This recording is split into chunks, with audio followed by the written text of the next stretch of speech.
মুসলমান শেরে বাংলাকে ফজলুল হকের একটা কত মনে পড়ে গেল, ভালো করে শুনুন, এবার আপনাদের ওয়াজ একটু করে যায়।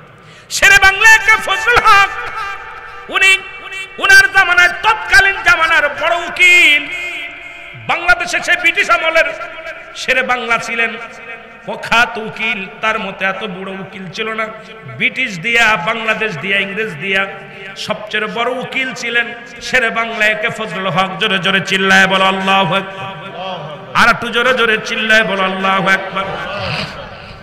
তৎকালীন জামানায় একজন যুবক, এ মুসলমান, বাংলাদেশে নয়, ইন্ডিয়ান এক কবি, পাকিস্তানি এক কবি, তখন যৌথ দেশ পাকিস্তান, ইন্ডিয়া, বাংলাদেশ, তিনটা দেশ যৌথভাবে একটা দেশ ব্রিটিশ। ব্রিটিশের কবি লিখলেন আমার নবীকে নিয়ে, অরুচি সম্মত কিছু কথা লিখলেন। এ গাউসিয়া কমিটির ভাইরা, এ মুসলমান শুনে নাও, ভালো করে শেরে বাংলার লোকেরা শুনে নাও। উনি লিখলেন, এর মধ্যে লিখে দিলেন আমার নবীজি নীল নকশা নামে একটা বই লিখলেন। বইটার নাম কি? নীল নকশা। রাসূলের নামে উদ্ধৃত করে নীল নকশা নামে একটা বই লিখলেন। এই বইটা যখন যুবকের হাতে পড়লেন, পড়ার সঙ্গে সঙ্গে ভিতরে কামড় দিয়ে উঠছে, আশিকে রাসূলের অন্তরের ভিতরে কামড় দিয়েছে।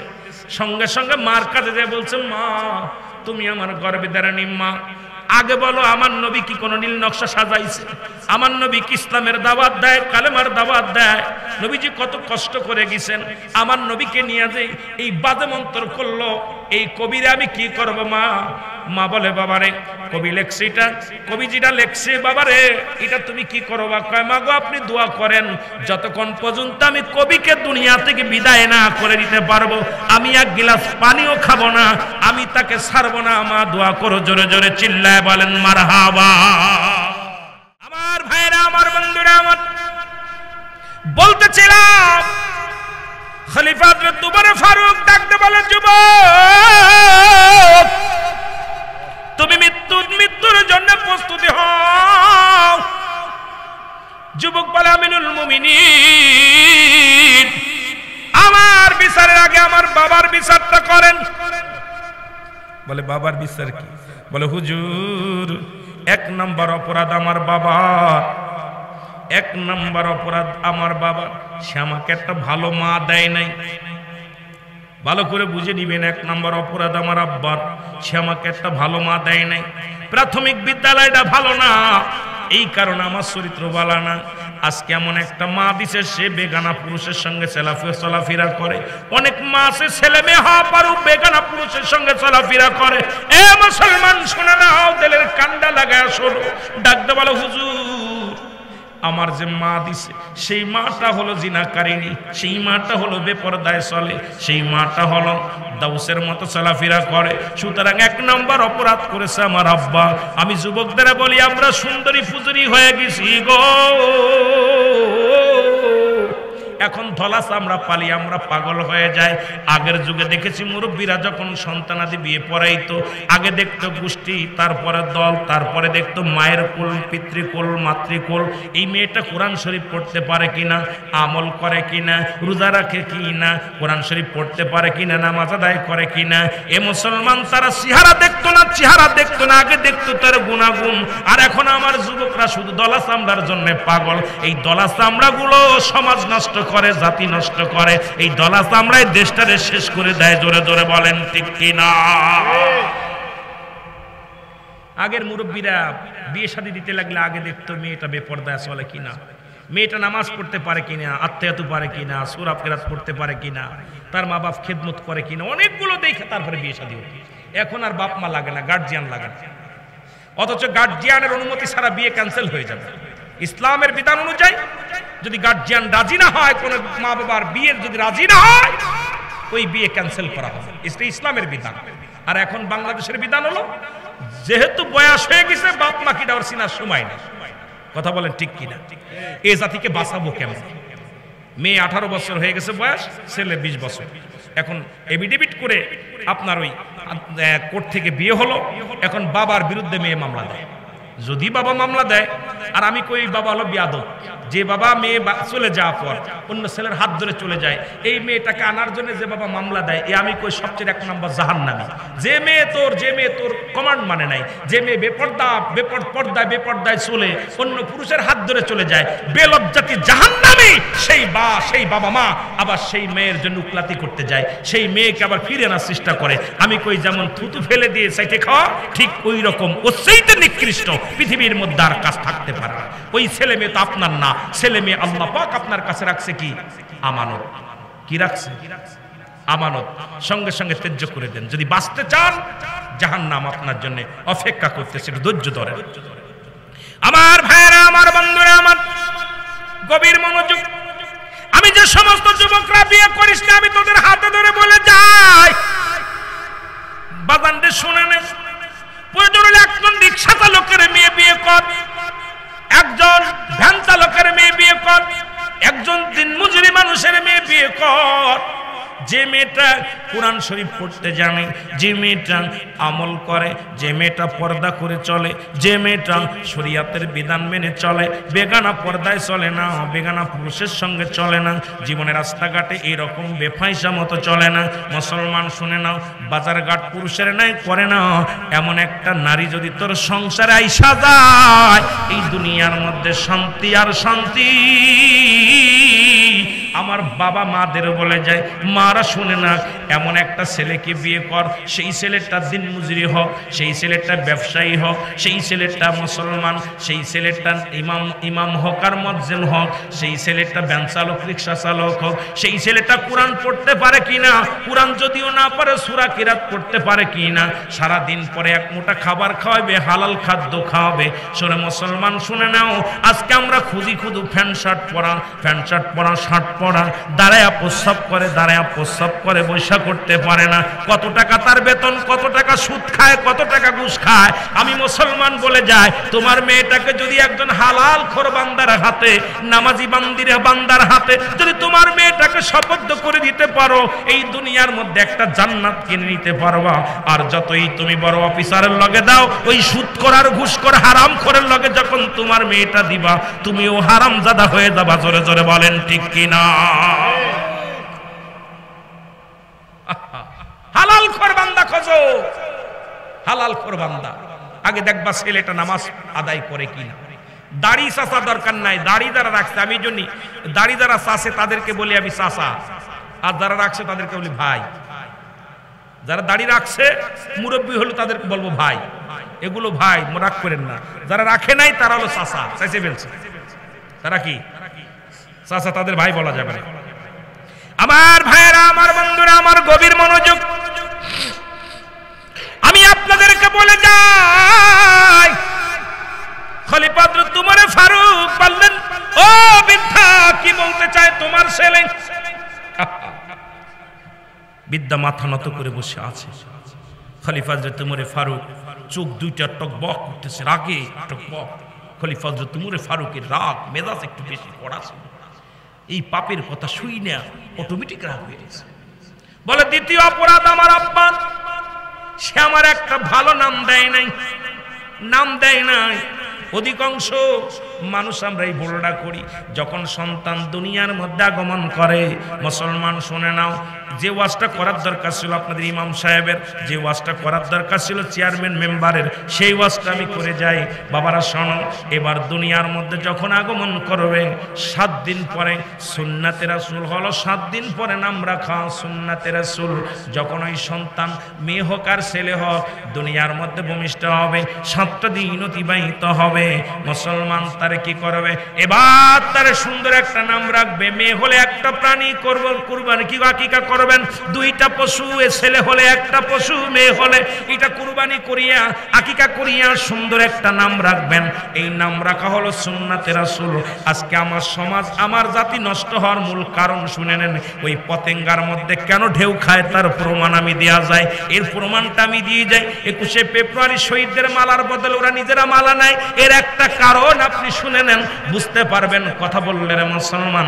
এবার শুনে নেন, অধিকাংশ মেয়ে বাবা ছেলে মেয়ের নাম রাখা হয় পেটে থাকতে, অধিকাংশ ছেলে মেয়ের নাম রাখা হয়ে যায় বিয়ার রাত্রে। জোরে বলেন ঠিক কিনা?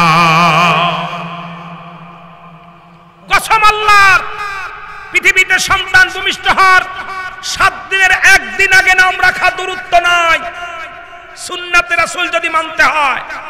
এ বাবা শুনে নাও, বলখালীর মানুষেরা আজ দেখা যায় বিয়ের রাত্রে স্বামী স্ত্রী বাসর রাত্রে নাম রাখছে। স্বামী স্ত্রীরে কয় বিবি ও নার্গিস, ওই কি আমি মনে মনে করছি আমার যদি একটা ছেলে হয় নাম রাখবো শাহরুখ খান। এখনো মিলন হয়নি, কথা বুঝেনি, এখনো দুজনের দেহর লাগে দেহ মেলে নাই, ছেলের মেয়ের নাম রাখা সারা। ও কোথায় রুল আমিন সাহেব, ওই কি আমি তো মনে করছিলাম আমার মেয়ে হবে, মেয়ে হয়ে নাম রাখবো আমি কারিনা। কি নাম রাখবো? কারিনা। এখনো দুজনের মিলন হয় নাই। বাসর রাত্রে গাউসে পাক আব্দুল কাদের জিলানী আমরা যারে বড় পীর বলি, আহা তিনি কি করলেন? নামাজ পড়েছেন, কোরআন তেলাওয়াত করেছেন। যখন বাসর রাত্রে গাউসে পাকের বাবা আবু সালে মুসা উনি সর্বপ্রথম কি করলেন জানেন? সর্বপ্রথম উনি ওযু করে ঘরে ঢুকলেন, 2 রাকাত নফল নামাজ পড়লেন, কোরআন তেলাওয়াত করলেন। করে যখন বাসর ঘরের দিকে উনি তাকে, ওনার বিবিও ঘরের মধ্যে নামাজ পড়তেছেন, বাজান উম্মে ফাতিমা উনিও কি করতেছেন? মুসলমান উনিও নামাজ পড়ে তসবিহ পড়তেছেন। হযরতে আমার বাবা গাউসে পাকের বাবা কি করলেন, মা কি করলেন? নামাজটা আদায় করে যখন সালাত আদায় করে দোয়া করতেছে, আল্লাহ এই বাসর রাত জীবনে কোনোদিন ওই মেয়েটার চোখে দেখি নাই, কোনো মেয়ে মানুষ আমি শরিয়াতে দেখি নাই। আর মেয়েটা বলতেছে আল্লাহ, গাউসে পাকের মা বলতেছে আল্লাহ জীবনে কোনো পরপুরুষ দেখি নাই, না জানি এই পুরুষটা কেমন, না জানি পুরুষ জাতি দেখতে কেমন, না জাতি এই কেমন মা বাবা ছিল শোন। আজকে আমাদের কপাল পুরা, কপাল পুরা। গাউসে পাকের বাবা দোয়া করে যখন বাসর রাত্রে যখন ঘরের মধ্যে যখন দেখতে যায় দেখে পূর্ণিমার চাঁদ নেমে গেছে, তখন গাউসে পাকের বাবা আবু সালে বলে, আমি তো আমার শ্বশুর বলেছিল আমার মেয়ে কালো, কুচ্ছির কালো, আমার মেয়ে। তখন স্বামী বলে যখন পায়ের মধ্যে সালাম, আসসালামু আলাইকুম, উনি বলছে ওয়ালাইকুম আসসালাম। গাউসে পাকের বাবা বলতেছে, আবু সালে বলতেছে, আমার শ্বশুর তো বলতেছিল আমার স্ত্রী বুবা, কিন্তু আমি সালাম দিলাম, উনি উত্তর দিল ওয়ালাইকুম আসসালাম। কারণ কি স্ত্রী কি বদলি হয়ে গেল, মেয়ে কি বদলায় দিছে? আল্লাহু আকবার বলেন না, আর একটু জোরে বলেন না। গাউসে পাক আস্তে আস্তে সালামের জবাব দেখেন না, বাসর রাত্রে সালাম দিয়ে ঢুকছে, দোয়া কালাম পইরাও সালাম দিতেছে বাসর রাত্রে। এইবার যায় যখন আকাশের চাঁদের মতো দেখা যাচ্ছে, বলতেছে এটা না, আমার বিবি তো কালো। এরপরে আমার বিবি তো খোড়া। উনি আস্তে আস্তে হেঁটে এসে গাউসে পাকের বাবার আবু সালের সালাম করতেছিলেন। সালাম করা দেখুন দেখে সালাম কদমমসি করতেছিলেন, পায়ের মধ্যে স্বামীর পা ধরছে। আহা কত মহব্বত, কত মায়া। যখন পায়ের মধ্যে কদমমসি করতে গেছেন, তখনই গাউসে পাকের বাবা দৌড় দিয়ে ঘর থেকে বাইর হয়ে গেছে। যায় এখন ওনার শ্বশুর দেখে জামাই ঘর থেকে বাইর হয়ে গেছে, বলতেছে আব্বা জান আপনি তো বলেছিলেন আপনার মেয়ে কালো, আপনার মেয়ে বুবা, আপনার মেয়ে খোড়া, এখন আমি কি দেখলাম? গাউসে পাকের নানাজান বলতেছে বাবা আমি এই জন্য বলেছিলাম আমার মেয়ে জন্মের পর থেকে কোনোদিন বেগানা পুরুষের চেহারা দেখে নাই। আহ কেমন মেয়ে ছিল রে! আমার মেয়ে কোনোদিন দুনিয়ার আলো বাতাস এরকম দেখে নাই, আমার মেয়ে দুনিয়ায় কোনো বেগানা পুরুষের সঙ্গে কথা বলে নাই। এই জন্য বলেছিলাম বুবা, কারণ আমার মেয়ে আমার সঙ্গে আমার বিবির সঙ্গে কথাবার্তা বলতো, বাইরে যখন যেত সে পর্দার সঙ্গে চলতো, কোনোদিন কারোর সঙ্গে কথা বলতো না। খুড়া বলেছিলাম এই জন্যে, সে তো এইরকম বাজার ঘাট করে নাই। আর আমাদের মেয়ে ছেলেগুলো যেভাবে ঘোরাঘুরি করে, আল্লাহর কসম জাহান্নাম ছাড়া কোনো গতি নাই। জোরে বলেন ঠিক কিনা? আরো জোরে বলেন ঠিক কিনা? সেই গাউসে পাক তার মা কোরআন শরীফ পড়তো, 18 পারা কোরআনের হাফেজ ছিল। অনেকে বলতে পারেন হুজুর কোরআন শরীফে আছে নাকি? এই কোরআন শরীফে কিতে থাকবো? গাউসে পাকের ঘটনা কবে আর কোরআন শরীফ আইছে কবে? এখন ওই দেশে আমাদের দেশে এক পীর সাহেব আছে, তারা বলতেছে যদি এই জামানায় কোরআন শরীফ না দিল তো তাহলে আমার বাপ দাদার নাম থাকতো। তাহলে বোঝা গেল ওই গাউসে পাকের জামানায় যদি কোরআন হতো তাহলে গাউসে পাকের নাম থাকতো, কিন্তু গাউসে পাকের জামানায় তো কোরআন আসে নাই। গাউসে পাকের জামানায় আমার মুসলমান গভীর মনোযোগ। এবার গাউসে পাকের মা কোরআন পড়তো, মা বাবার গাউসে পাক মায়ের গর্ভে থেকে কোরআন শিখছে। আর আমাদের মা বাবা গর্ভে নিয়ে খালি মোবাইল দেখে, শাহরুখ খানের ছবি আর এই ফেসবুক। এখন ছেলে জন্মের পর থেকে এই মোবাইল না দিলে খানা খায় না, দুধ খাওয়াইতেছে আর মোবাইল দেখতেছে। এইভাবে ছেলে মেয়ে পেটের ভিতর থেকে প্রশিক্ষণ নিচ্ছে। ওরে দেখে ইলিয়াস কাঞ্চন কেমনে জোরাজোরি করে, ববিতা কেমনে মারামারি করে, রাজদাক কেমনে ফাইট করে, ইলিয়াস কাঞ্চন কেমনে মারামারি করে, এগুলো প্রশিক্ষণ নিচ্ছে পেটের ভিতর থাইকা। এখন যেই বড় হয় পরের মেয়ের হাত ধরে টানাটানি করে। এখন যায় কয় ইমাম সাহেব হুজুর ছেলের জন্য দোয়া করেন, কথা শোনে না। ইমাম সাহেব হুজুর দোয়া করেন, মেয়ে কথা শোনে না। শুনবে কেন? কত জন্মে থেকে পেটের ভিতর থেকেই প্রশিক্ষণ নিচ্ছে জোরাজোরি, মারামারি, কামড়া কামড়ি। ও তোমার ছেলে মেয়ে নষ্টের কারণ হলো তুমি, আমি। এটা গার্জিয়ান দায়ী, জোরে বলেন ঠিক কিনা? কষ্ট পাচ্ছেন? গাউসে পাকের মা কোরআন শরীফ পড়তো, গর্বে সন্তান আসলে খালি কোরআন পড়তো, নামাজ পড়তো, তসবিহ পড়তো। আর আমাদের মা গর্বে আসলে 21 ইঞ্চি 22 ইঞ্চি এইরকম কালার টিভি সামনে জুড়া দেহে এরকম হা করে দেখতেছে, পেটের ভিতর দিয়ে সব প্রশিক্ষণ নিচ্ছে, সব দেখতেছে কেমনে সিরিয়াল দেখতে হয়। মেয়ে হলেও সিরিয়াল কেমনে প্রেম প্রীতি করতে হয়, কেমনে ঘর ভাঙতে হয়, কেমনে শ্বশুর শাশুড়ি খেদমত করতে কি করতে হয়, নির্যাতন করতে হয়, কূটনীগিরি কেমনে করতে হয়, সবগুলো প্রশিক্ষণ নিচ্ছে। এখন দেখেন যে আমাদের ছেলে মেয়েগুলো নষ্টের মূল হলো আমরা গার্জিয়ান, জোরে বলেন ঠিক কিনা? অস্বীকার করতে পারবেন? অস্বীকার করার মতো ক্ষমতা নাই। কারণ এর জন্য দায়ী আজকে জাতি দায়ী না, দায়ী আমরা, দায়ী আমরা। আমার ভাইরা, আমার বন্ধুরা, আমার গভীর মনোযোগ, আমি আপনাদেরকে বলে যাই, সন্তান যখন দুনিয়ার মধ্যে আগমন করবে, সর্বশেষ মুসলমান শুনে নাও, 7 দিন পরে গোসল করে চুল নখ কেটে সুন্দর একটা নাম রাখবেন, সুন্নাতে রাসূল আদায় হয়ে যাবে। এখন আমি যদি বলি কয়টা মানুষ এই কাজ করেছেন, অধিকাংশ মানুষ কিন্তু এগুলো ভুল করেছেন। কারণ যখন 7 মাস বয়স হয়ে যায় আলট্রাসাউন্ড করার পর এটা মেয়ে হবে না ছেলে হবে সব ডাক্তার বলে দেয়, ঠিক কিনা? 7 মাসের গর্ভবতী ছেলে না মেয়ে হবে সব ঠিক করে, ছেলে হলি নাম রাখা সারা, মেয়ে হলি নাম রাখা সারা। শুধু তাই নয় মুসলমান শুনে নাও, পৃথিবীর মধ্যে যখন সন্তান ডেলিভারি হবে সর্বপ্রথম তাকে আযান শোনাতে হবে, ডান কানে আযান দিতে হবে, বাম কানে ইকামত। একটা সন্তানের আমার দেশে 90% বেশি সন্তানের কানে আযান যায় না, ইকামত যায় না। মুসলমান আমার দেশে অধিকাংশ সিজার হয়, আর সিজারের সন্তান যারা ডাক্তার অধিকাংশ নার্স, অধিকাংশ খ্রিস্টান, হিন্দু, বৌদ্ধ, ডাক্তাররাও বৌদ্ধ, হিন্দু, খ্রিস্টান, অধিকাংশ নার্স হিন্দু, বৌদ্ধ, খ্রিস্টান। আপনার সন্তানের কানে আযান যায় না, এই জন্য বড় হলে এদের আর আযান ভালো লাগে না। কয়েকদিন আগে দেখলাম এক মন্ত্রী বলতেছে বাংলাদেশে ঢাকা শহরে যখন আযান দেয় আমার মন বলে খদ্দের যেমন পতিতালায়, যেমন পতিতালার মেয়েরা যেমন খদ্দের খোঁজে, তদ্রূপ মনে হয় আযানের ধ্বনিটা দিলে মনে হয় পতিতালায় খদ্দের খোঁজে।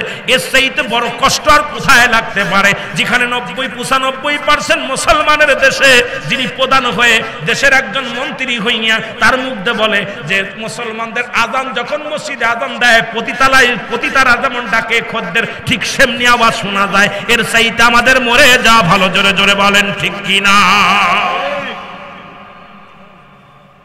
আমি অবাক হয়ে গেলাম, ইয়া তারা আর অবাক হওয়ার কি আছে? মনে করলাম ওর বাপ মা জীবনে যদি দুনিয়ায় আছে, ওর মা কানে দেয় না আযান, ওর বাবা দেয় না আযান, কানে দেয় নাই, এই জন্য আযান দিলে আমার ছেলেদের ভালো লাগে না।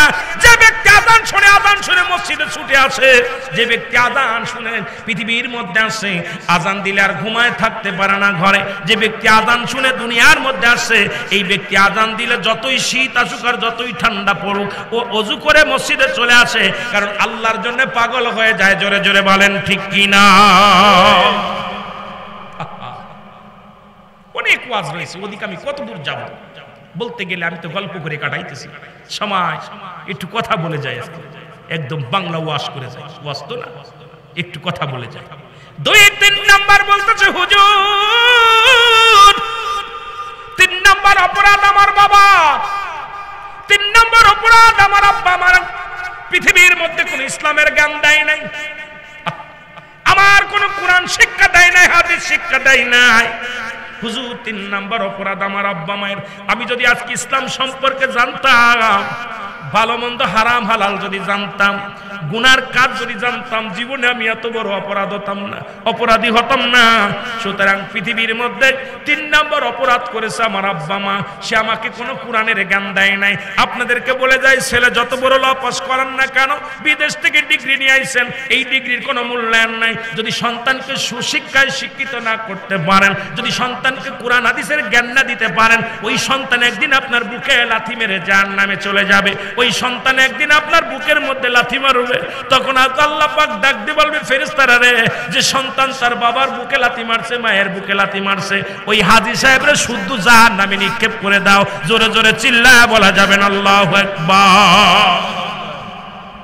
এই জন্য নিম্নতম তারে কি করবেন?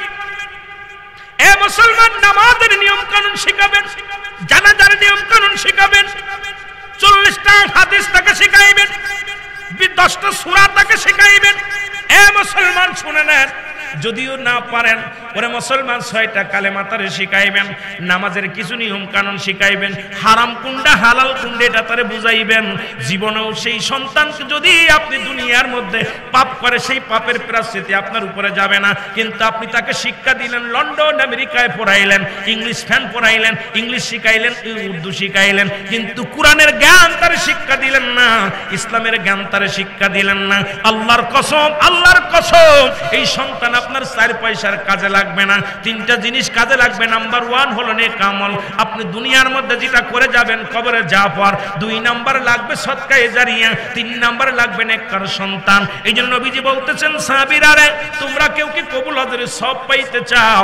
সাহাবীরা বলে, ইয়া রাসূলুল্লাহ, ইয়া হাবিবাল্লাহ, কোন আমল করলে আমরা কবুল হজের সব পাবো? আমার নবী বললেন, সাহাবীরা রে, তোমরা তোমাদের পিতা মাতা যাদের জিন্দা আছে গো,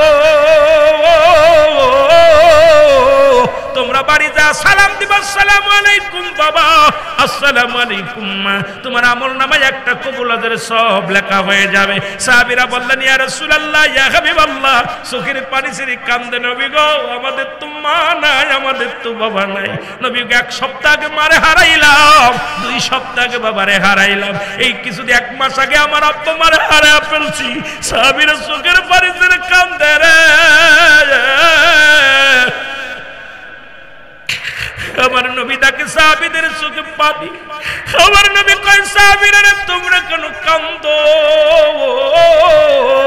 সাহাবীরা বলে, ইয়া রাসূলুল্লাহ, ইয়া হাবিবাল্লাহ, আপনি যদি এই ওয়াজটা আগে করতেন, এই আমলটা যদি আগে জানতাম, আমাদের এমন দরদি বান্ধব আজ দুনিয়ার মধ্যে নাই, বাবা নাই, মা নাই। আমার নবী কয়, সাহাবীরা তোমরা কি জানো না আমি কত বড় এতিম?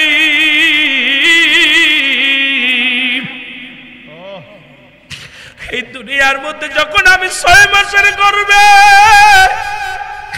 আমার মায়ের গর্ভে, তখন আমি বাবারে হারাইছি। আলম ইয়াজিদকে ঈমান পাওয়া। আল্লাহ বলে, হাবিব রে, তোমার আমি এতিম বানাইলাম, তোমার আমি দুনিয়ার মধ্যে এমন এতিম,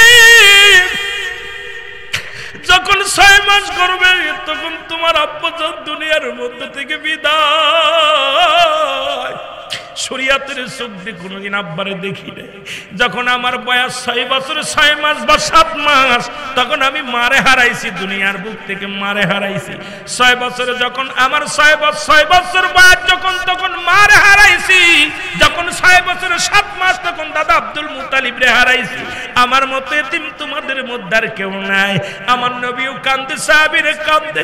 আমার আল্লাহ ডাকতে বলে, জিবরিল ধরে যা, ধরে যা, আমার হাবিবে জানায় যাদের আব্বা নাই, মা নাই, তারা যেন চোখের পানি ছেড়ে ভাবে কান্দে। রব্বির হামহুমা কামা রব্বায়ানি সাগীরা।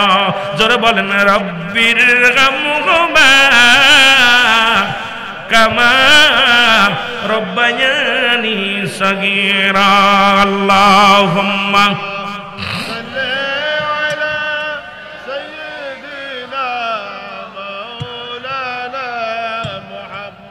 ওয়ালা আলি সাইয়্যিদিনা মাওলানা। এমন হাবিব আমার, মুক্তির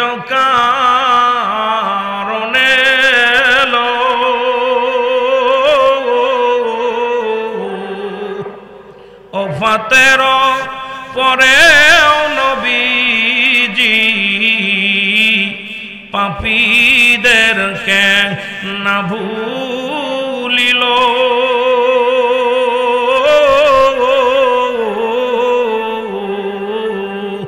এমন হাবিব আমার মুক্তির কারণে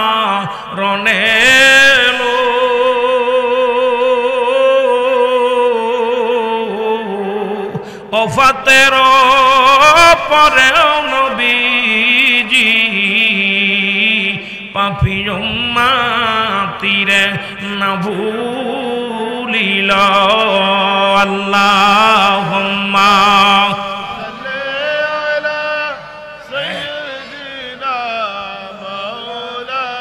ওয়া আলা আলি সাইয়্যিদিনা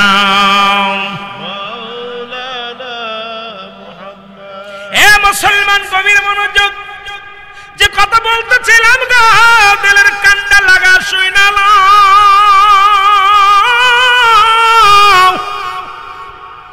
আমার ভাইয়েরা, আমার বন্ধুরা,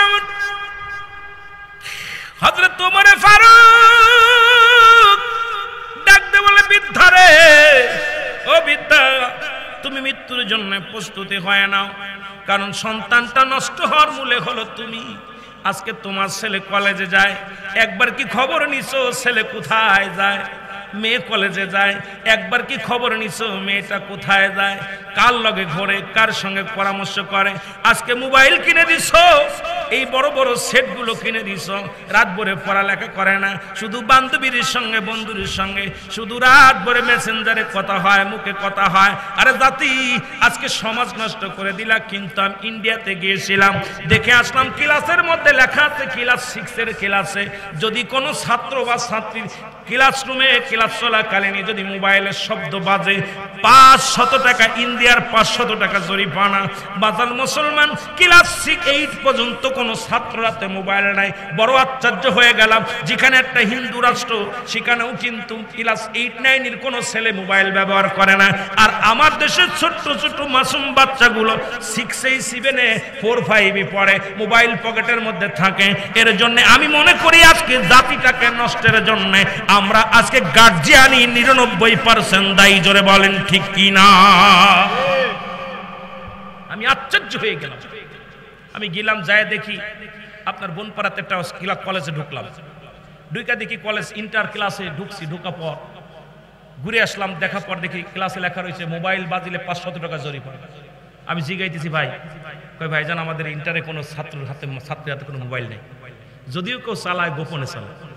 আমি গোপনে মানে কয় স্যাররা দেখলে এটা নিয়ে যাবে, ক্লোজ করে নিয়ে যাবে, স্যাররা দেখলে নিয়ে যাবে। আর আমার দেশের ছেলেরা ছাত্র যদি একটা বাড়ি মারে, গার্জিয়ান যে স্যারের কয় তোর বহিষ্কার করতে হবে, একদম ম্যানেজিং কমিটি ডাইকা শিক্ষকের আগে কি করে, শিক্ষকের আগে আপনার তারে কি করে বহিষ্কারের চিন্তা, তাকে বাদ দেওয়ার চিন্তা করে। আহারে সমাজ, আহারে জাতি। অথচ ওই বিদ্যাসাগর না কি, ওই যে শিক্ষকের মর্যাদা একটা বই পড়েছিলাম ছোটবেলা, শিক্ষকের মর্যাদা। শিক্ষকের পায়ে পানি ঢেলে দিতেছে শেখ সাদিয়া কিরা, মোটামুটি একটা গল্পটা আমার মনে নাই, তবে আমার স্মরণ আসতেছে আর কি। তো উনি যে শিক্ষকের পায়ে পানি, শিক্ষকের ডাকছে, প্রধানমন্ত্রী ডাকছে, ডাকা পর উনি থরথর করে কাঁপতেছে। হুজুর ডাকছে, কয় কেন, তুমি কি সন্তান, কি বেয়াদব ছেলে মানুষ করছো, যে ছেলে দেখলাম আপনার পায়ে পানি ঢেলে দিতেছে, কিন্তু ওই পাটা কেন ডলে ধোয়াই দিল না, কি শিক্ষা দিচ্ছেন? তাহলে বোঝা গেল যে আমাদেরকে শিক্ষা দেওয়ার জন্য গুরুকে আগে শিক্ষা, আমাদের শিক্ষা ব্যবস্থাটা আগে আমাদের পরিবর্তন করতে হবে, শিক্ষকের মনের পরিবর্তন করতে হবে। ওই আমাদের ওইটার মতো মুস্তাক আহমেদের মতো ছাত্রীর প্রেমে যদি 16 বছরের ছাত্রীর প্রেমে পড়ে যায়, রূপ জৈবন দেখলে বুড়াকালে জৈবন ধাক্কা দিয়ে ওঠে, এদের মতো মানুষকে জবাই করা উচিত। জোরে বলেন ঠিক কিনা? এরা ওইদের মেয়ের বয়সী, শুনলাম ওনারা আর এক মেয়ের বয়সী এক মেয়ের আগে বিয়ে করছে, এই পক্ষে এক মেয়ে আছে, ছেলে আছে, আবার আর এক নাতনির বয়সে এক মেয়ের বিয়ে করছে। বিয়ে করছি ঠিক আছে, কিন্তু আমার জাতি, আমার সমাজটাকে নোংরার পথে ঢেলে দিচ্ছ, কারণ এর জন্য তো তুমি দায়ী, কারণ বাংলাদেশের একটা অভিশাপ তুমি। জোরে বলেন ঠিক কিনা? জোরে বলেন ঠিক কিনা? এই জন্য দায়ী। আমার বাবারা, যে কথা বলতেছিলাম, বিদ্যা বলে আমিনুল মুমিনিন এত বড় অপরাধ করার পর আপনি আমাকে বুঝার সুযোগ দিয়েছেন, আমি আপনার কাছে ক্ষমা চাই, আপনি আমাকে তওবা করায়া দেন, আল্লাহ যেন আমারে মাফ করে দেয়, আর আমার সন্তান আমাকে আরেকবার কালেমা পড়ায় সুযোগ দেন, আরেকবার তওবা পড়ায়া দেন। আমিনুল মুমিনিন হযরত ওমর ফারুক সঙ্গে সঙ্গে তওবা করায়া দিলেন, বিদ্যা এবং তার সন্তান তওবা করে নিলেন। এইটা দ্বারা প্রমাণ হয়ে যায় আমার জাতি নষ্টের মূল হলো আমরা গার্জিয়ান। আজকে গার্জিয়ান গুলো সচেতন না থাকার কারণে আমার জাতি, আমার সমাজ আজকে নষ্টের মূল। জোরে জোরে চিল্লায় বলেন ঠিক কিনা? মুসলমান শেরে বাংলা একটা ফজলুল হকের একটা কথা মনে পড়ে গেল, ভালো করে শুনুন, এবার আপনাদের ওয়াজ একটু করে যায়। শেরে বাংলা একটা ফজলুল হক, উনার জামানায় তৎকালীন জামানার বড় উকিল, বাংলাদেশে সে ব্রিটিশ আমলের শেরে বাংলা ছিলেন, প্রখ্যাত উকিল। তার মতো এত বড় উকিল ছিল না, ব্রিটিশ দিয়া, বাংলাদেশ দিয়া, ইংরেজ দিয়া সবচেয়ে বড় উকিল ছিলেন শেরে বাংলা একে ফজলুল হক। জোরে জোরে চিল্লায় বলো আল্লাহু আকবার, আর একটু জোরে জোরে চিল্লায় বলো আল্লাহু আকবার। তৎকালীন জামানায় একজন যুবক, মুসলমান, বাংলাদেশে নয়, ইন্ডিয়ান এক কবি, পাকিস্তানি এক কবি। তখন যৌথ দেশ পাকিস্তান, ইন্ডিয়া, বাংলাদেশ, তিনটা দেশ যৌথভাবে একটা দেশ ব্রিটিশ। ব্রিটিশের কবি লিখলেন আমার নবীকে নিয়ে অরুচি সম্মত কিছু কথা লিখলেন। গাউসিয়া কমিটির ভাইরা, মুসলমান শুনে নাও, ভালো করে শেরে বাংলার লোকেরা শুনে নাও। উনি লিখলেন, এর মধ্যে লিখে দিলেন আমার নবীজি নীল নকশা নামে একটা বই লিখলেন। বইটার নাম কি? নীল নকশা। রাসূলের নামে উদ্বুদ্ধ করে নীল নকশা নামে একটা বই লিখলেন। এই বইটা যখন যুবকের হাতে পড়লেন, পড়ার সঙ্গে সঙ্গে ভিতরে কামড় দিয়ে উঠছে, আশেকে রাসূলের অন্তরের ভিতরে কামড় দিয়েছে। সঙ্গে সঙ্গে মার কাছে যায় বলছে, মা তুমি আমার গর্ভে ধারিণী মা, আগে বলো আমার নবী কি কোন নীল নকশা সাজাইছে? আমার নবী কি ইসলামের দাওয়াত দেয়, কালেমার দাওয়াত দেয়? নবীজি কত কষ্ট করে গেছেন, আমার নবীকে নিয়ে যে এই বাদে মন্তর করলো, এই কবিরে আমি কি করব মা? মা বলে, বাবারে কবি লেখছে এটা, কবি যেটা লেখছে বাবারে এটা তুমি কি করবা? কয় মা গো আপনি দোয়া করেন, যতক্ষণ পর্যন্ত আমি কবিকে দুনিয়া থেকে বিদায় না করে দিতে পারবো আমি এক গ্লাস পানিও খাবো না, আমি তাকে ছাড়বো না। মা দোয়া করো। জোরে জোরে চিল্লায় বলেন মারহাবা।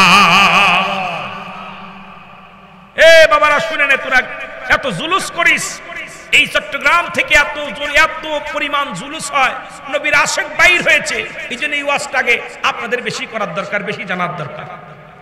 উনি কলেক্টিভ করলেন রাসূলকে ভালোবেসে। জশ্নে জুলুসে দেখেছে কত খুড়া মানুষ, প্রতিবন্ধী মানুষগুলো পাগলের মতো বৃষ্টির মধ্যে, ঝড়ের মধ্যে, তুফানের মধ্যে নারায়ে রিসালাত, ইয়া রাসূলুল্লাহ, নারায়ে তাকবীর, আল্লাহু আকবার, এই ধ্বনি দিতে দিতে পাগলগুলো রাস্তায় বাইর হয়ে গেছে। নবীকে কত ভালোবাসে এটা দ্বারা প্রমাণ হয়। নবীজি বলছে, নবীজি কি বলছে শুনে নেন। নবী বলছে, আমি দেখতেছি অচিরেই পূর্ব দেশ থেকে একটা জাতি বাইর হবে, একদল বাইর হবে, তাদের জবানে থাকবে নারায়ে তাকবীর, আল্লাহু আকবার, নারায়ে রিসালাত, ইয়া রাসূলুল্লাহ। এই ধ্বনি দিতে দিতে আমি নবীর কদম মুবারক পর্যন্ত তারা পৌঁছে যাবে। মুসলমান, এটা দ্বারা প্রমাণ হয় বাংলাদেশের পরে আর কোনো মুসলিম কান্ট্রি নাই, বাংলাদেশের পরে আর কোনো মুসলিম কান্ট্রি নাই, বাংলাদেশটাইকে বোঝায়। আর বাংলাদেশের শেষ সীমানের চট্টগ্রামের মানুষ এই চট্টগ্রাম থেকেই নারায়ে রিসালাত, নারায়ে তাকবীর এই স্লোগান দিতে দিতে চট্টগ্রাম থেকেই সেই কাফেলা শুরু হবে, মদিনার দিকে রওনা হবে। জোরে জোরে চিল্লায় বলেন মারহাবা। নবীজির কথা শুনে নবীজি বলছে, আমি দেখতেছি অচিরেই একটা দল, একটা কম বাইর হবে পূর্ব দেশ থেকে। কোন দেশ থেকে? পূর্ব দেশ।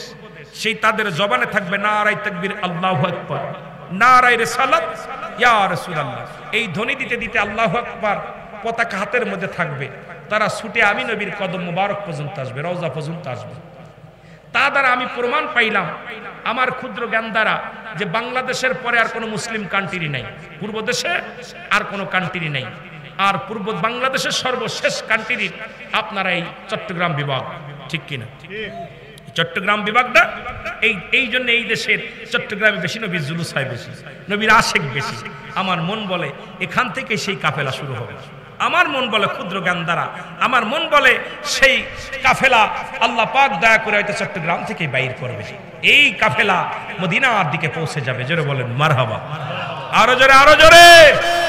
এটা নবীজির কথা, আমার কথা না, নবীজি বলে গেছেন। সেই পূর্ব দেশ বাংলার জন্য দুইটা দেশ, একটা হলো সোনার মদিনা, একটা সোনার বাংলা। দুইটা দেশ পৃথিবীতে, সোনার লন্ডন না, সোনার আমেরিকা না, সোনার জর্ডান না, সোনার আমেরিকা না, সোনার দেশ সোনার মদিনা আর সোনার বাংলা। একটা হলো মদিনার নামের সঙ্গে সোনার মদিনা আর সোনার বাংলা, দুইটা দেশ সোনা দিয়ে লেখা। অল পৃথিবীতে দুইটা দেশ, একটা হলো সোনার মদিনা, একটা সোনার বাংলা। এক দেশে আছে দয়াল নবী, রাহমাতের নবী, রাহমাতাল লিল আলামিন, আর একটা দেশে অসংখ্য ওলি আসছে। বাংলাদেশে যত ওলি আল্লাহ আছে এত ওলি আল্লাহ অন্য দেশে যাই নাই। জোরে বলেন না মারহাবা, আরো জোরে বলেন মারহাবা। এই জন্য যারা শুয়ে আছে তারা জিন্দা, যাদের কথা আল্লাহ বলে সূরা ইউনূসের মধ্যে 11 নম্বর পারা 62 নম্বর আয়াত, আল্লাহ নিজেই তো বলে আলা সাবধান ইন্না নিচালা ইন্না উলিল্লাহি, আল্লাহর তরফ থেকে যারা ওলি হয়, লা নাই খাউফুন শব্দের অর্থ ভয়, ওয়ালা যদি অবস্থান করে হুমদের উপরে হাজানুন, তাদের কোনো চিন্তা ভাবনা কিচ্ছু নাই। মেরকাত শরীফ মেরকাতের 10ম খণ্ড 722 নম্বর পৃষ্ঠা, তাফসীরুল বায়ান 5ম খণ্ড 524 নম্বর পৃষ্ঠা। রাসূল বলে আলা সাবধান ইন্না নিচালা ইন্না উলিল্লাহি, আল্লাহর তরফ থেকে যারা ওলি হয় না এবং তারা মৃত্যুবরণ করে নাই। এই চট্টগ্রামের জমিনে আল্লাহর ওলিরা শুয়ে আছে, তাদের মৃত্যু হয় নাই, তারা জিন্দা। জোরে বলেন ঠিক কিনা, আর একটু জোরে বলেন মারহাবা। কষ্ট হচ্ছে আপনাদের? এই তো আর 10:30 বাজে গেছে, আমার টাইম 10টা পর্যন্ত শেষ হয়ে গেছে। আপনার উনি আসলেই ছেড়ে দেবে ইনশাআল্লাহ। তাই একটু মহব্বতের সঙ্গে দুরূদ শরীফ পড়েন। আল্লাহুম্মা শান্তি পাচ্ছে না, জানে না কথা।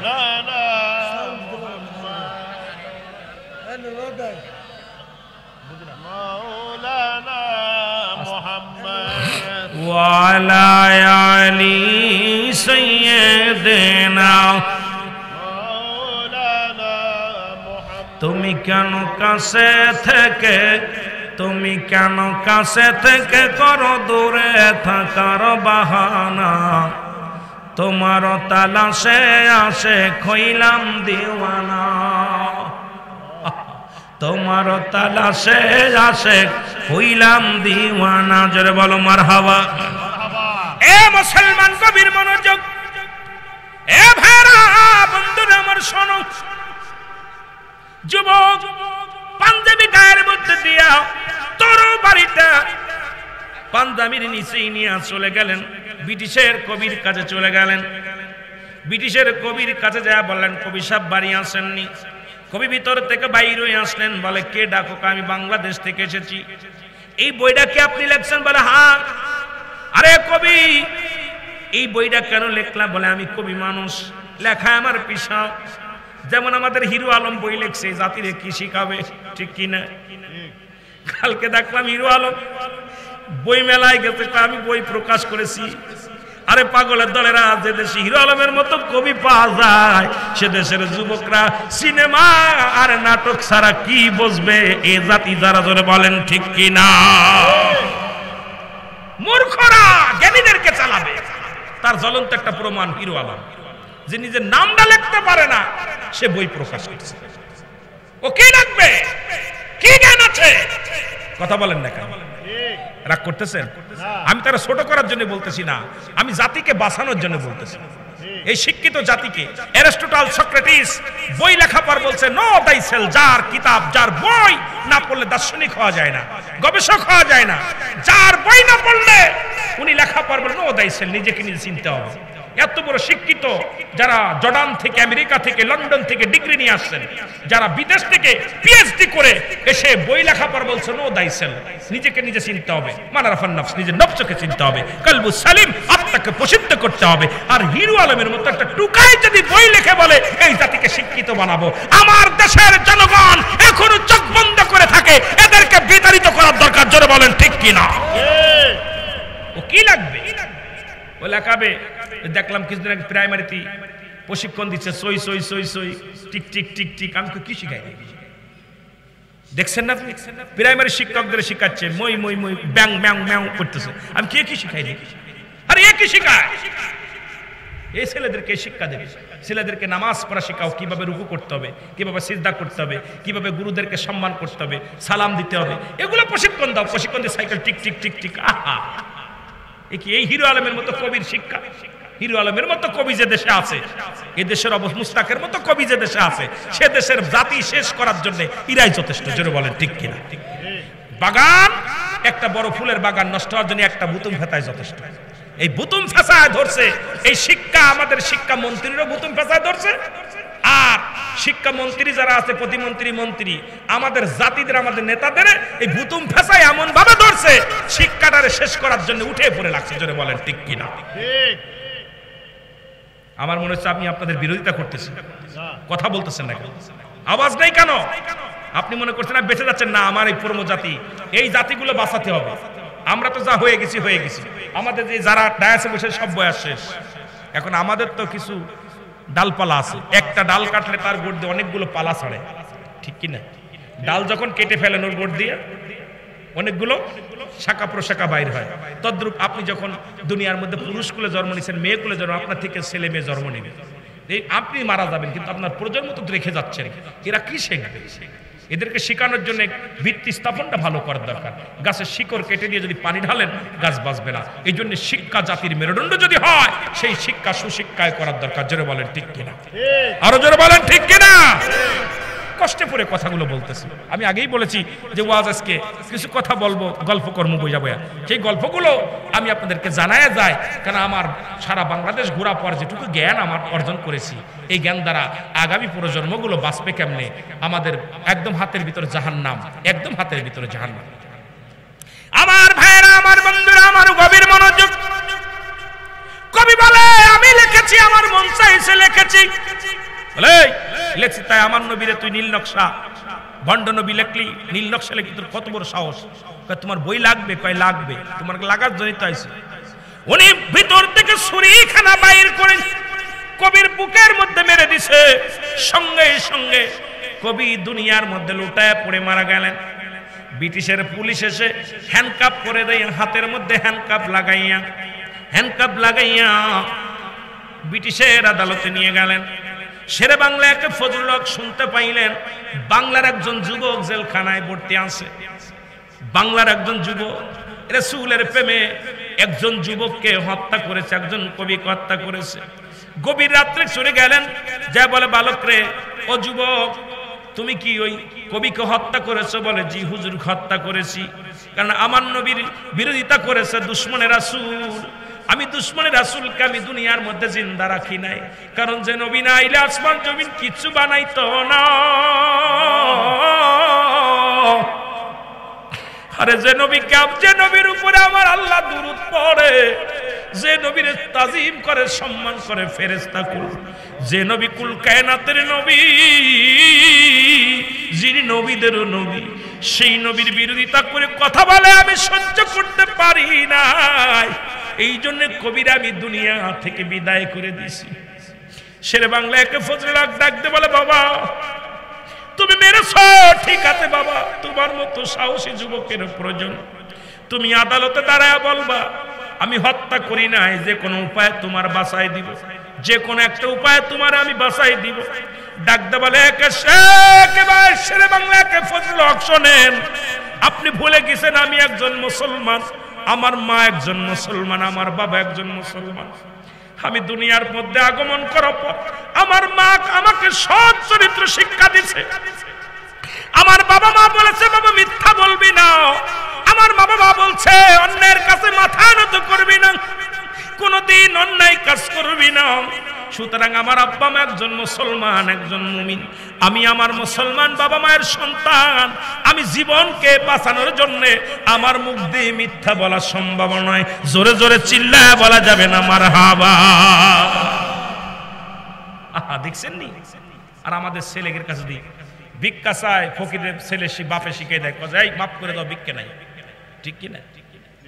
ডাকছে রুহুল আমিন সাহেব বাড়ি আছেন, ছেলে কাছে বাবা যাই কোক, আব্বা বাড়ি নাই। ছেলে যে কইছে, ও চাচা, আব্বাই কইছে আব্বা বাড়ি নাই। মিথ্যা কথা বলা শিখেছে কে? কথা কয় না কেন? বাবা মা শিখাইতেছে মিথ্যা।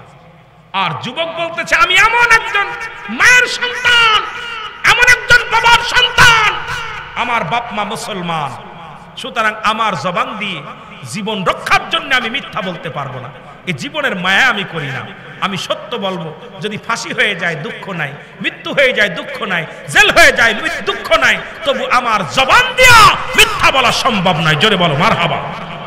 আর একটু জোরে বলা যাবে না মারহাবা? আরে যুবক, কথা বোঝেন? আজকে আমাদের ছেলে মেয়েদের শিখাইতেছি, কি শিখাইতেছি? মিথ্যাগুলো শিখাইতেছি।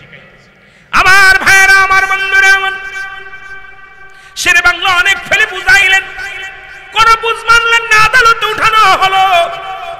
আদালতে যখন উঠানো হলো, উকিল সাহেব বলে আমার মক্কেল অন্যায় করে নাই, আমার মক্কেল কোন মানুষ হত্যা করে নাই, অপরাধ করে নাই। মাননীয় বিচারপতি শোনেন, এদিক শেরে বাংলা একে ফজলুল হক বারে বারে বলতেছে আমার মক্কেল নির্দোষ, ওনার মাথা ঠিক ছিল না, বলে ফেলছে আমি খুন করেছি। ডাক দে বলে বাবা, এ বালক, তুমি যুবক, তুমি বলো খুন করছো নি? বলে হুজুর, আমি নিজ হাতে খুন করেছি। আপনার সামনে যে অস্ত্রখানা ছুরিখানা আছে, ওই ছুরি দিয়েই আমি জীবনের তরে চির বিদায় করে দিছি। আমি আমার নবীর দুশ্মন, দুশ্মনের রাসূলকে আমি দুনিয়া থেকে বিদায় করে দিছি। জোরে জোরে চিল্লায়া বলা যাবে না আল্লাহু আকবার। শেরে বাংলা একে ফজলুল হক বললেন বাবা, তুমি ভুল করলে, তোমাকে আমি রক্ষা করতে পারলাম না। তুমি এত বড় ভুল করলে বাবা, তোমার মতো যুবকের প্রয়োজন ছিল, তুমি নিজ হাতে নিজের জীবনটা নষ্ট করে দিলা। শেরে বাংলা একে ফজলুল হক বলে বাবা, তোমার আমি বাঁচাইতে পারলাম না, রক্ষা করতে পারলাম না। ব্রিটিশের আদালতে রায় হলো, আগামী শুক্রবারে ফাঁসির রায় হবে, ফাঁসির রায় হবে। রায় হয়ে গেল। এখন যুবকের কাছে ডাকতে বলে, উকিল বলে বাবা তো জেল পুলিশ, জেল পুলিশ বলে ডাকতে বলে, যুবক তোমার আগামী দিন ফাঁসি হবে, তোমার কি কোনো চাহিদা আছে? কিছু চাও কিনা? খাইতে চাও কিনা? কাউকে দেখতে চাও কিনা?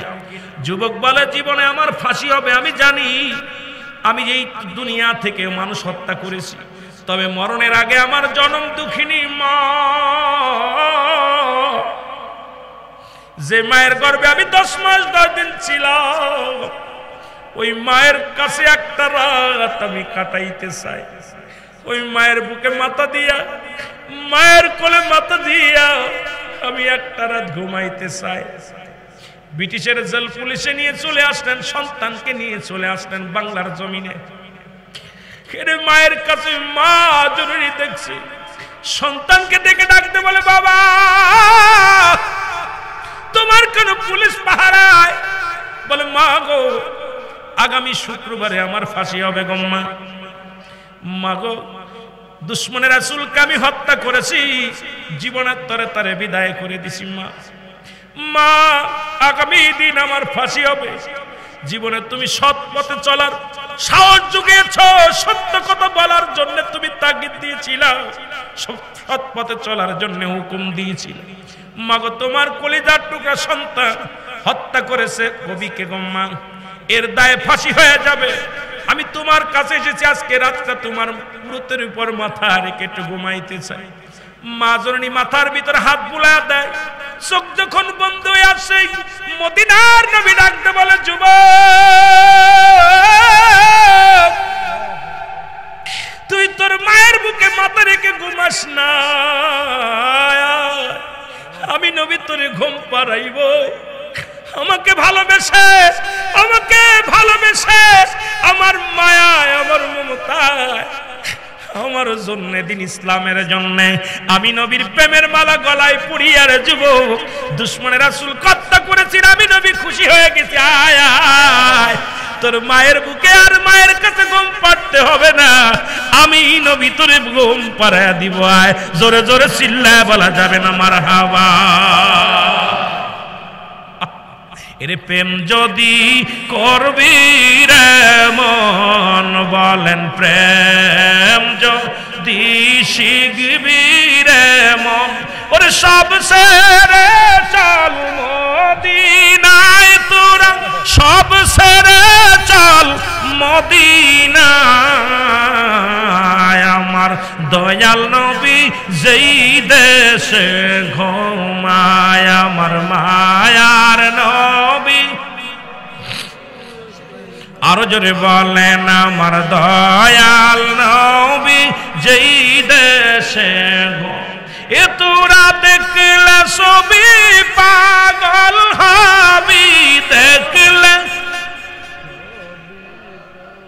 এর কাঁদবি বসে নিরালায় আমার দয়াল নবী যেই দেশে ঘুমায় আমার মায়ার নবী একটু মহব্বতে বলা যাবে না তোরা পে কি করবি রে মন বলেন প্রেম যদি শিখবি রে মন সব সেরে চল মদিনায় তোরা সব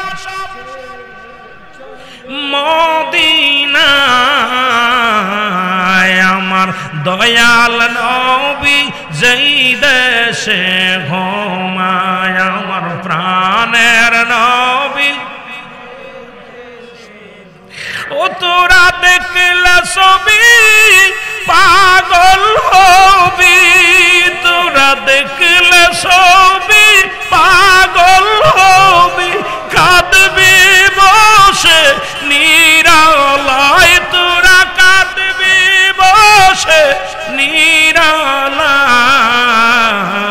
আমার দয়াল নবী যেই দেশে ঘুমায় আমার মায়ার নবী একটু সাউন্ড বাড়াও না ভাই কি মাইকে কি অবস্থা আমার দয়াল নবী যেই দেশে ঘুমায় আল্লাহুম্মা এত বারবার বলতে সাউন্ড সাউন্ড সাউন্ড করতে করতে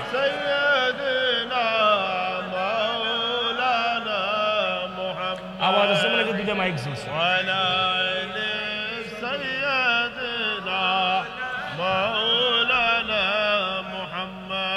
আমার ভাইরা বাংলার যুবকের ঘরে নবীজি হাজির হয়ে গেছে আমার চট্টগ্রামের ভাইরা যখন নবীর জুলুস করেন আপনাদের পাশে আমার নবী আসে জোরে বলেন ঠিক কিনা আমার নবী দেখে কি দেখে না জোরে বলেন দেখে কি দেখে না নবীজির আমার নবীর দূর থেকে যদি কোনো ব্যক্তি নবীকে স্মরণ করে এটা ফেরেশতার মাধ্যমে নবীর কাছে সংবাদ শোনায় দেয় জোরে বলেন ঠিক কিনা এই জন্য উম্মতের জন্য হায়াতি খায়রুল লাকুম আমার নবী বলতেন আমার হায়াতের জিন্দেগিটা আমার উম্মতের জন্য কল্যাণ স্বরূপ জোরে বলেন মারহাবা আর একটু জোরে বলেন মারহাবা ওফাতি খায়রুল লাকুম আমার ওফাতটাও ও মায়াতি খায়রুল লাকুম আমার ওফাতটাও আমার উম্মতের জন্য কল্যাণ স্বরূপ জোরে বলেন না মারহাবা আর একটু জোরে বলেন না মারহাবা নবীজি বলতেছেন দুনিয়ার মধ্যে আমি আগমন করেছি আমার উম্মতের জন্য কল্যাণ স্বরূপ শরিয়াত তরিকত হাকিকত মারিফাত সব দিকে যেদিকে তাকাবেন সেদিকে আমার নবী কোন দিকে তাকাইবেন সেদিকে আমার নবী নামাজ রোজা হজ যাকাত কুরবানি সব দিকে আমার নবী কবরে আমার নবী হাসরে আমার নবী মিজানে আমার নবী বলতেছেন ওফাতি খায়রুল লাকুম আমার ওফাতটাও আমার উম্মতের জন্য কল্যাণ স্বরূপ জোরে বলেন মারহাবা আর একটু জোরে বলা যাবে না আরে এমন নবী আমার সাল্লাকা ইল্লা রাহমাতাল লিল আলামিন আল্লাহ হলে রব্বুল আলামিন নবী হলে রাহমাতাল লিল আলামিন এই নবীর উম্মত হয়ে আপনারা খুশি না বেজার জোরে বলেন এই নবীর উম্মত হতে পেরে খুশি না বেজার আওয়াজ আসতে হয় মনে হচ্ছে এর ভিতরে আমাদের কিছু দুই নাম্বারই আছে কথা কয় না কেন দুই নাম্বার আছে এই জন্য আল্লাহ পাক তো দুই নাম্বারদের আগেই ডাকছে আমি মাঝে মাঝেই বলি অমিনান নাস নাস শব্দের অর্থ মানুষ অমিনান নাস আল্লাহ বলে নাস শব্দের অর্থ হলো মানুষ ওদের মধ্যে আছে কিসের মধ্যে মানুষের মধ্যে অমিনান নাস মায়াকুলু তারা বলবে আমান্না তার ঈমান আনছে বিল্লাহি আল্লাহর প্রতি অবিল আখিরাতে বিশ্বাস স্থাপন করছে মা হুম বিমুমিনিন একদল আছে তারা বলবে আমরা মুমিন আমরা মুত্তাকিন আজও তারা মুমিন মুত্তাকিন না জোরে বলেন ঠিক কিনা অসংখ্য মুনাফিক আছে রাসূলের কদমেও তারা সাজা করত এখনো আছে দেখবেন জুলুসে হাজির হইছে আবার মাঝে মাঝে দুশমনিও করে কয় নবী আসে না তো সামনে জুলুস করে হবে কি নবীর আগমনে এটা মনে হয় বেদাত কথা বলেন না কেন কিন্তু চট্টগ্রামে এগুলো নাই চট্টগ্রামে এই ওয়াজের প্রয়োজন নাই চট্টগ্রামে নবীর আশেক অসংখ্য আশেক আছে। চট্টগ্রামে ওয়াজ করতে অন্যটা, নবীর এসকে মিলাদ কিয়ামের ওয়াজ চট্টগ্রামে লাগে না, কারণ এরা নবীকে ভালোবাসাই বিলে রাস্তায় নামে। জোরে বলেন ঠিক কিনা? চট্টগ্রামের জমিনে আমি মনে করি না যে জুলুসের ওয়াজ নবীজির ভালোবাসার ওয়াজ, নবীজির ইশকের ওয়াজ প্রয়োজন হয় না, কারণ এরা এমনি নবীকে ভালোবাসে। জোরে বলেন ঠিক কিনা? এমনি নবীকে প্রাণের চাইতে অধিক ভালোবাসে। জোরে বলেন ঠিক কিনা? জীবনের চাইতে অধিক ভালোবাসে। জোরে বলেন বাসেন না? এই জন্য চট্টগ্রামে অন্য ওয়াজ দরকার। এই জন্য আমার বাবারা তবু মাঝে মাঝে একটু বলি, কারণ নবী ছাড়া মন ভালো লাগে না, নবী ছাড়া প্রাণ জুড়ায় না, নবী ছাড়া মনে শান্তি লাগে না। জোরে বলেন ঠিক কিনা? নবী ছাড়া মনে শান্তি লাগে না। জোরে কোন ঠিক কিনা? একটু মহব্বতের সঙ্গে দুরূদ শরীফ পড়েন। আল্লাহুম্মা গলা খেয়ে ফেললাম একদম। ওয়ালা আলি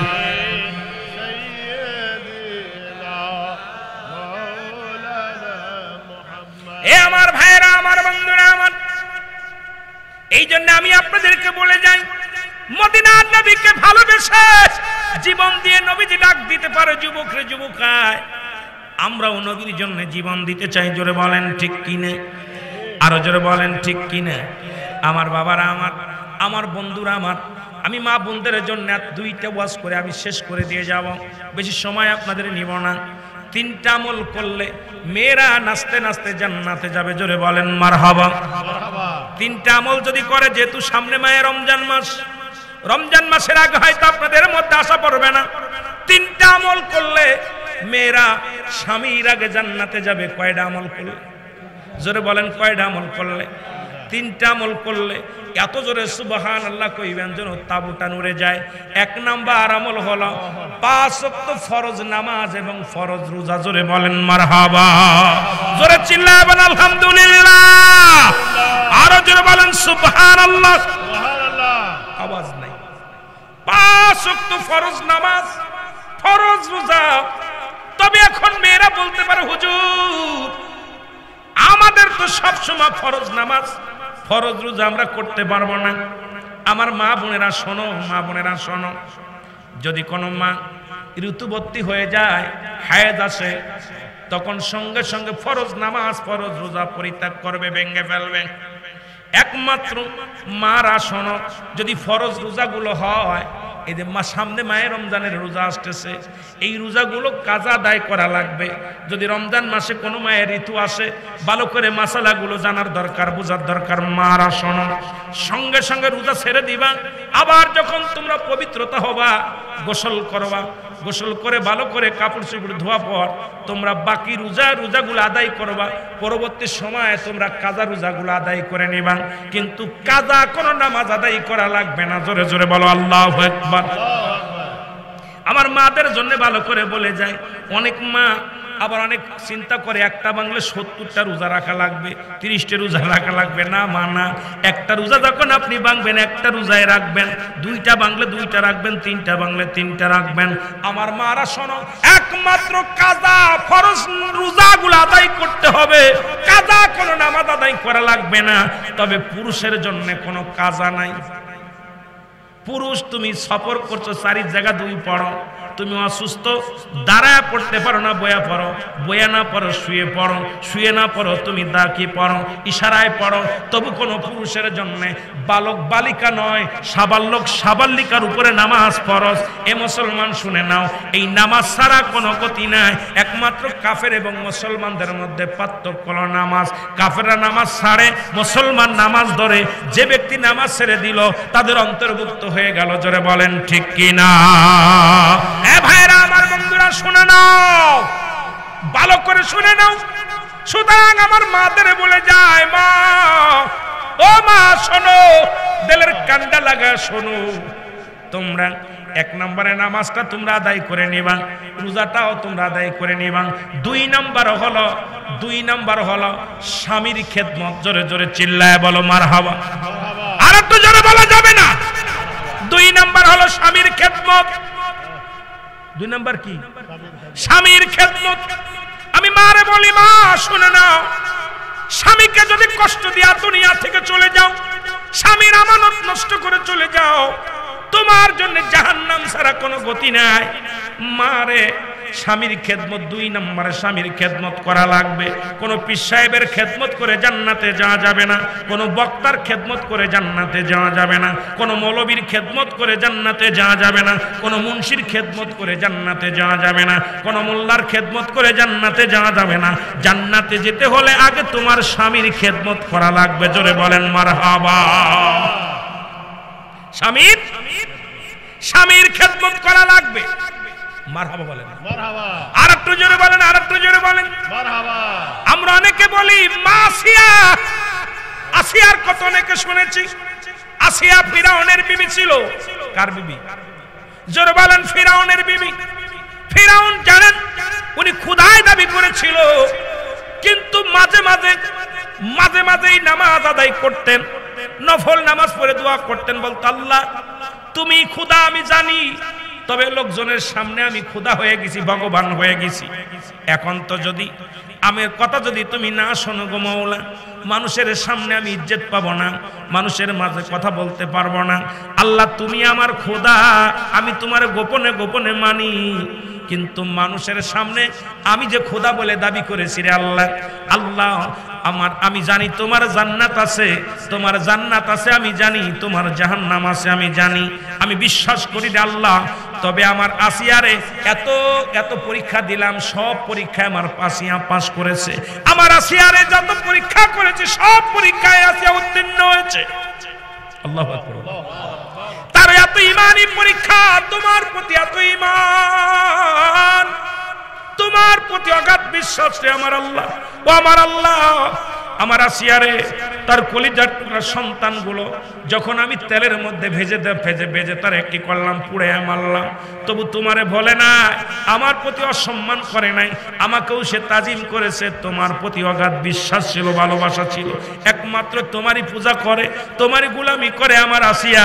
আল্লাহ এই দুনিয়ার মধ্যে আমি তার স্বামী হইয়া অনেক খেদমত পেয়েছি, আমার অনেক শ্রদ্ধা করে ভালোবাসে। আল্লাহ আল্লাহ গো তোমার জান্নাত আছে আমি জানি, তুমি আমার আসিয়ারে একটা জান্নাত দিয়া দিও। জোরে জোরে চিল্লায় বলেন মারহাবা। নারে তাকবীর, নারে রিসালাত, নারে গাউসিয়া। ঈদে